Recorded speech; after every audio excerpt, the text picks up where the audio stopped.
સુરતમાં ખોડલધામ સમિતિના પારિવારિક ગરબા અન્ય ધર્મના લોકોને નો એન્ટ્રી સ્વયંસેવકો અને આઈડી ચેક કરશે પછી જ એન્ટ્રી આપશે. દીકરીઓની સુરક્ષા અને લવ જેહાદની ઘટનાઓને અટકાવવા નિર્ણયો લેવાયો છે. આગામી નવરાત્રી મહોત્સવને લઈને સુરતની શ્રી ખોડલધામ સમિતિ એક મહત્વપૂર્ણ અને ચર્ચાસ્પદ નિર્ણય લીધો. સુરતમાં ખોડલધામ સમિતિના પારિવારિક ગરબા અન્ય ધર્મના લોકોને નો એન્ટ્રી અને સ્વયંસેવકો આઈડી ચેક કરશે પછી એન્ટ્રી. દીકરીઓની સુરક્ષા અને લવ જેહાદની ઘટનાઓને અટકાવવા નિર્ણય લેવાયો હતો.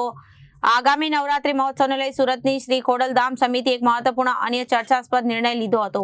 નિર્ણયનો મુખ્ય હેતુ સમાજની દીકરીઓની સુરક્ષા અને લવ જેહાદની ઘટનાઓને અટકાવવાનો હોવાનું સમિતિએ જણાવ્યું હતું. ખોડલધામ સમિતિ સુરત દ્વારા કોસમાળા સ્થિત લાઈવ સ્પોર્ટ્સ ક્રિકેટ ગ્રાઉન્ડ ખાતે ભવ્ય નવરાત્રી મહોત્સવનું આયોજન કરવામાં આવ્યું. સમાજની દીકરીઓના સંપૂર્ણ સુરક્ષા પૂરી પાડવાનો હેતુ ગુજરાતભરમાં 28 જગ્યાએ પારિવારિક ગરબાનું આયોજન કરવામાં આવ્યું હતું. જય માં ખોડલ, જય માં અંબે. ખોડલધામ સમિતિ સુરત દ્વારા દર વર્ષની જેમ આ વર્ષે પણ ખોડલધામ પારિવારિક નવરાત્રી મહોત્સવ 2025નું આયોજન એન્થમ સર્કલ રિંગ રોડ ખાતે કરવામાં આવ્યું છે.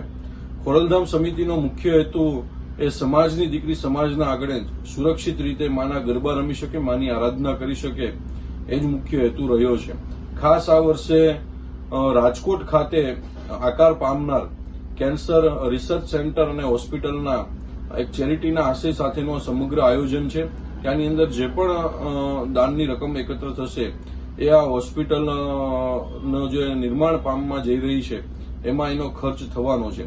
ખાસ કરીને સુરતમાં તો મહિલાઓને ફ્રી એન્ટ્રીનું પણ આયોજન કર્યું છે કે સમાજનો જે નાનામાં નાનો વર્ગ છે એમની મહિલાઓ બહેન દીકરીઓ પણ એ મુક્તપણે વિના સંકોચે એ જે આ નવરાત્રી મહોત્સવો થતા હોય છે એનો આનંદ માણી શકે. ખાસ કરીને સમાજની દીકરી સમાજના આંગણેનું ટાઇટલ છે. એક સુરક્ષાની ભાવના અને હેતુસભર આ સમગ્ર આયોજન છે કે આની અંદર જે પણ લોકો આવવાના છે તમામ લોકોને ખાસ કરીને એક સિક્યુરિટી પર્પઝથી ચેકિંગ થવાના છે. કોઈ પણ લવ જેહાદ જેવી જે ઘટનાઓ બને છે, વિધર્મી લોકો એ આ નવરાત્રી મહોત્સવને જે પ્રમાણેનો ટાર્ગેટ કરીને આનો દુરુપયોગ કરે છે એ ન થાય એની માટે પણ ખાસ સિક્યુરિટી વ્યવસ્થા, ચેકિંગ, સાથે સાથે સ્વયંસેવકોની ટીમ સમગ્ર આયોજનને એક સુરક્ષા પૂરી પાડવાના છે.